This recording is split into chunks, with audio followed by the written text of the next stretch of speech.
So what I thought I'd do is just recap my cancer journey.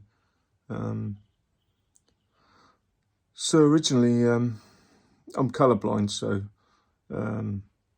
I didn't see that my urine was basically brown.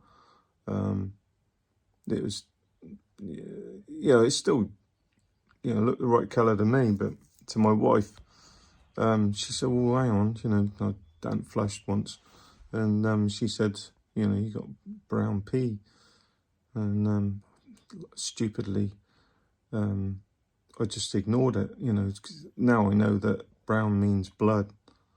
So if your pee's brown, get it checked out. But when I actually did get it checked out, I took a sample to the urology doctor, who personally I think is incompetent. His name is Khawaja. He's at Yeovil District Hospital Urology Department, and I really think he's not up to the job. I think he's just marking time until he retires. I took in a bottle of brown urine to him, and he just said, "I don't want to see that. I don't want to look at it," and basically threw it in the bin. So anyway, I had a CAT scan, and unbelievably, it took about several weeks to get results back from that. And I sort of just contacted the urology surgery, the secretaries, and said, "What are the results?" And I wasn't getting any response, so I more forcefully said, "Look, I don't want to."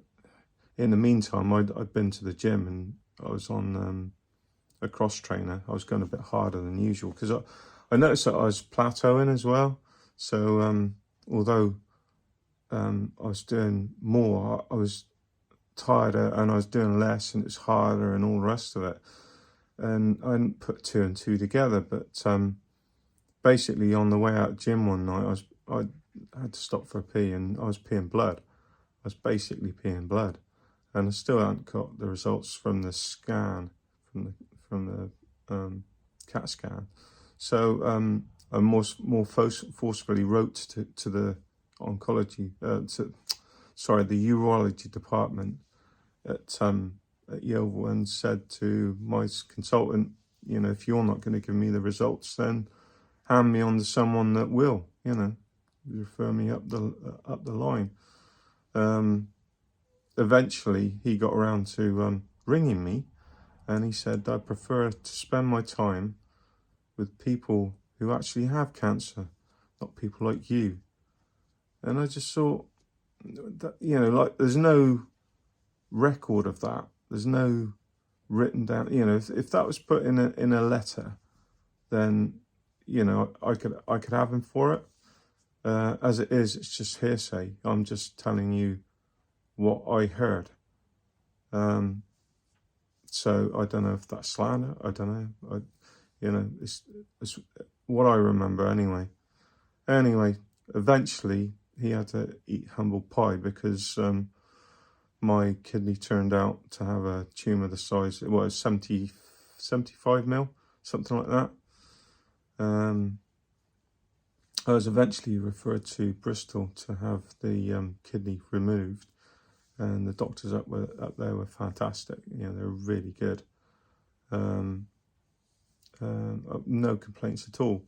The only thing is that this happened, I think it was August or September, that the CAT scan results eventually came out. That's about 2019. And the actual kidney was removed, I think it was early in 2020, just before COVID hit. So basically, I found out afterwards, when I had the brain tumour, that I told this story to I had the scan which showed that the brain tumour, and by the time I got home, the emergency department were on the phone and said, "Get your ass down there. You have to come down there right away. And I said, well, it's obviously something to do with the scan, isn't it? And they said, oh, you know, we can't tell you over the phone. I knew it was that as soon as I got there. So anyway, and I got down there and I told this story to the consultant down there, and she kept an eye on it. I won't name her for legal reasons. She kept an eye on it, and he referred me wrong for the brain operation.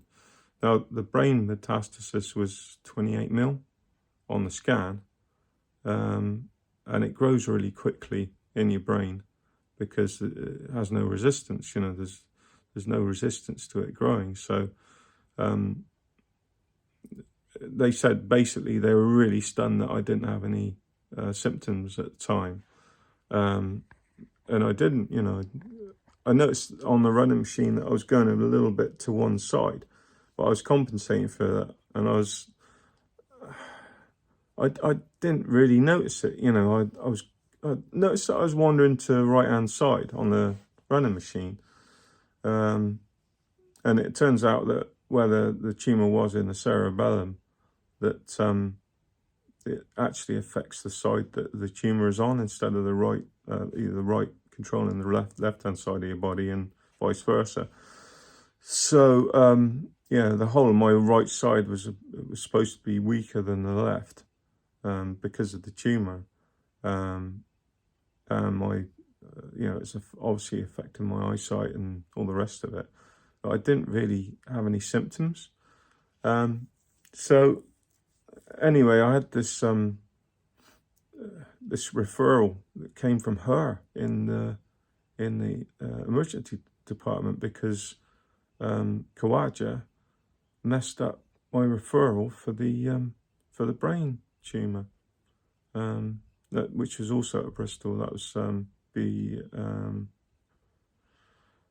that was back to, because in the meantime I had 3 operations for metastases at BRI, and this one was Southmead's, where I had the kidney operation. So I actually had the tumour removed.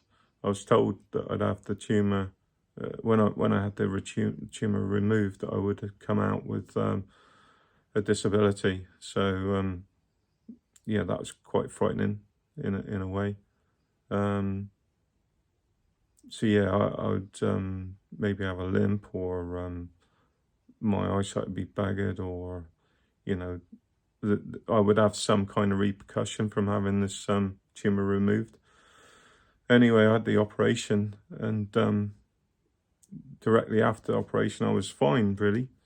The only difference really was that my sense of balance was affected, and my eyesight in my right eye, because of the swelling, it would start, you'd look at something there, and then your eye would gradually go down and across, and I noticed that coming out of the operation, but gradually that got better over a couple of weeks or so, and I've actually gone back about 3 prescriptions on my reading glasses, because my eyesight has improved since the operation. So that tumour was obviously affecting that as well.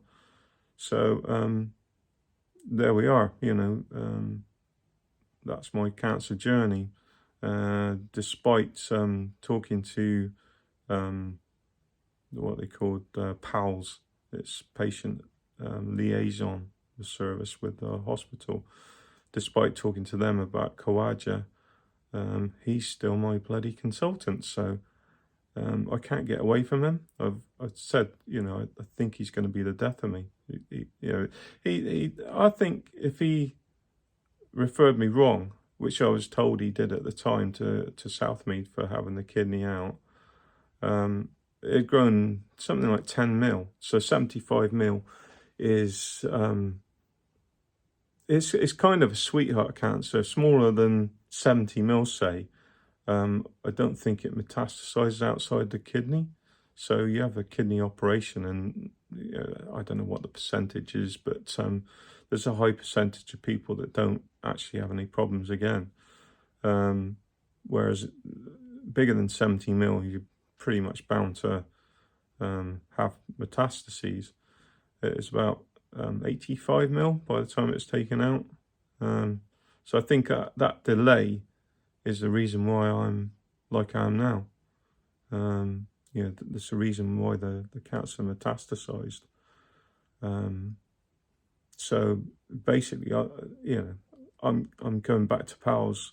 I'm putting an official complaint about Kawaja because I think that I'm in this position with metastases that could kill me because of that man, because of his incompetence at his job. That's what I think. So we'll wait and see on that.